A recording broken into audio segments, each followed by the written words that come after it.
जय जिनेन्द्र।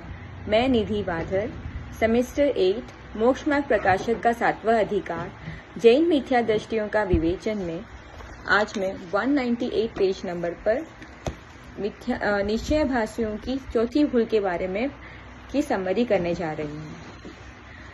निश्चयाभासी अब कहता है कि मैं तो निर्बंध हूँ, मुझे तो कोई बंध है ही नहीं, मैं तो सदा काल मुक्त हूँ। अरे मुक्ति ही मेरा स्वभाव है, सदा ही मैं कर्म से रहित हूँ, ऐसा विचार कर रहा है निश्चयाभासी जी। तो यहाँ पर पंडित जी कहते हैं कि जीव के जो कर्म नो कर्म का जो संबंध है वह उसे दिखाई ही नहीं देता। ज्ञानावरण आदि से ज्ञान आदि का घात देखा जाता है। ज्ञानावरण आदि 8 कर्मों से जीव की शक्ति का घात होता दिखाई देता है। जैसे कि ज्ञान की मंदता, हीनता, न्यूनता दिखती है। कई बार याद किया हुआ ज्ञान भी याद नहीं रहता। अंतराय कर्म की वजह से हमारे कई कार्य अटक जाते हैं। कभी काम हो रहे हैं या नहीं होते। इस प्रकार बंधन तो दिख रहे हैं, और अगर बंधन न हो तो मोक्ष मार्ग का उद्यम किस लिए करें।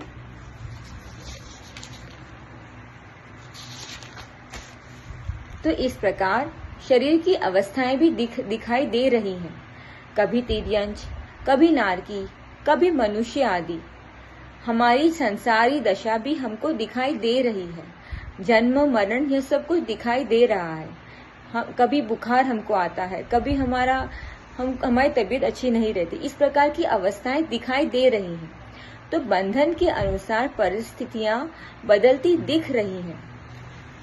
तो शिष्य हमें कहता है, फिर से प्रश्न करता है कि मैं क्या करूं। शास्त्र में तो यही लिखा है कि मैं तो अबद्ध स्पष्ट हूं, कि समयसार की 14वीं गाथा में अबद्ध स्पष्ट की बात आती है। आत्मा को तो कर्म ने छुआ ही नहीं है, कर्म बंधन से रहित है। आत्मा कर्म नो कर्म से भिन्न अबद्ध स्पष्ट कहा है। तो पंडित जी हमको यहाँ पर समझाते हैं कि आचार्य देव ने भी हमको समयसार की गाथा में यह समझाया है कि जैसे कमल पत्र जल में रहकर भी जल से अलिप्त रहता है, वैसे ही भगवान आत्मा के समीप जाकर अगर हम उसे देखें तो ज्ञायक भगवान सदा काल कर्म बंधन से रहित ही है, क्योंकि आत्मा अमूर्तिक है। तो इस तरह हमको पंडित जी यहाँ पर समझाते हैं कि तुम शास्त्र की बात को अपनी मान्यता के अनुसार मिला रहे हो।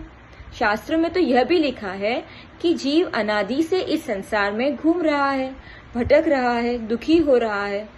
तो अगर दुख तो और मुक्ति का प्रयत्न भी कर रहा है, तो वो बात तुम क्यों नहीं कर रहे। तो शिष्य यहाँ पर फिर से करता है कि शिष्य यहाँ पर वो सारी बातों को व्यवहार में डाल देता है, उसको व्यवहार कहकर उसको अलग कर देता है, गौण कर देता है। इस तरह से वो मोक्ष मार्ग को ही उड़ा देता है, और यह एक पक्ष को ही स्वीकार कर रहा है। तो यह उसकी भूल है। तो पंडित जी हमको यहाँ पर समझाते हैं कि आत्मा और राग के बीच अनित्य तादात्म्य संबंध है, वह क्षणिक है। जैसे अग्नि और ताप में नित्य तादात्म्य संबंध है, आत्मा और ज्ञान में नित्य तादात्म्य संबंध है, लेकिन यहाँ पर आत्मा और राग में अनित्य तादात्मक संबंध है। वैसे ही द्रव्य कर्म तो पुद्गल ही है, चेतना रहित है, अचेतन है। जड़ कर्मों के साथ आत्मा का तादात्म्य संबंध है ही नहीं, वे तो पुद्गल के हैं, इसलिए उन्हें आत्मा से भिन्न कहा है। इस अपेक्षा से भिन्न कहा है क्योंकि द्रव्य पलटकर एक नहीं हो जाते, द्रव्य कर्म पलटकर चेतन नहीं हो जाते, इसीलिए उसे अबद्ध स्पष्ट कहा है। फिर दूसरा पॉइंट देते हैं, निमित्त नैमित्तिक संबंध की अपेक्षा भी बंधन है। कर्म के उदय से जीव को एकेंद्रिय आदि पर्याय में में ज्यादा देखा गया है। क्रोध आदि विभाव भाव रूप परिणमन जो कर्म के उदय से होते दिखाई देते हैं। कर्म के निमित्त से हमें क्रोध आता है, लेकिन प्रॉब्लम हमारी यह है कि हम उसे जब हम सर्वथा निर्बंध मानते हैं तो वह मिथ्या दृष्टि है। सर्वथा से प्रॉब्लम है। अगर हम उसे बैलेंस करेंगे, कोई अपेक्षा से अगर हम कहेंगे तो कोई प्रॉब्लम नहीं है। इस प्रकार पंडित जी हमको यहाँ पर शिष्य की जो ये भूल है उसको समझाते हैं। अब यहाँ पर बंध मुक्ति का विकल्प तो शिष्य और हमको प्रश्न पूछता है, क्योंकि वो बहुत समझदार है।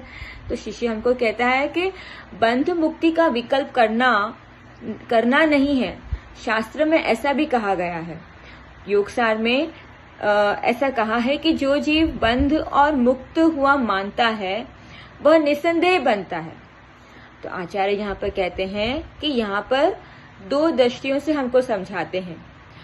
जो जीव जो द्रव्य स्वभाव से तो आत्मा त्रिकाली है, शुद्ध है, उसको नहीं देख रहा, और वर्तमान में जो पर्याय है तो उसको देख रहा है, तो वो उसकी भूल है।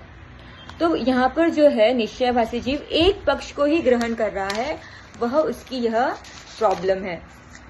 तो यहाँ पर शुद्धता और अशुद्धता की चर्चा की गई है। बंध अर्थात अशुद्ध और मुक्त मतलब शुद्ध। तो यहाँ पर जो है संसार अवस्था केवल ज्ञान आदि और रागादि के साथ होने पर भी अपने को वितरागी मानता है। तो पंडित जी यहाँ पर हमको समझाते हैं कि दो अपेक्षा से शुद्ध कहा है, एक द्रव्य दृष्टि से और एक पर्याय दृष्टि से। और फिर यहाँ पर कई उदाहरण के साथ हमको यह क्लियर कर रहे हैं कि जैसे कपड़ा वास्तव में है तो शुद्ध ही, लेकिन जब हम कपड़े को जब हम धोते हैं तो हम उसके मैल को धोते हैं, लेकिन हमको मालूम तो है कपड़ा शुद्ध है, तो हम जब धोते हैं तो मेल को ही धोते हैं। वैसे ही तो मेल की जो स्वीकृति भी है, मेल के पीछे शुद्धता की जो श्रद्धा है वो हमें पता है। तो यहाँ पर तीन बिंदुओं से हमको समझाया है कि वर्तमान अवस्था की जो अशुद्धता को स्वीकार करना है। वर्तमान में की अवस्था है जो अशुद्धता है कि अभी मैं निर्बंध सर्वथा निर्बंध नहीं हूँ।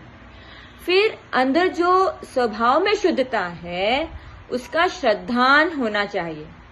निश्चय से तो मैं शुद्ध ही हूँ, लेकिन मान्यता में हमको मानना क्या है कि फिलहाल अभी मैं एक अपेक्षा से निर्बंध नहीं हूँ। फिर तीसरा बिंदु हमको समझाते हैं कि शुद्धता के श्रद्धान पूर्वक वर्तमान की जो अशुद्धता का दूर करने का हमें प्रयत्न करना है। इस प्रकार तीन बिंदुओं से हमको यह इस निश्चयभाषी जीव की भूल का हमको समझाने का प्रयत्न किया है। जय जिनेन्द्र।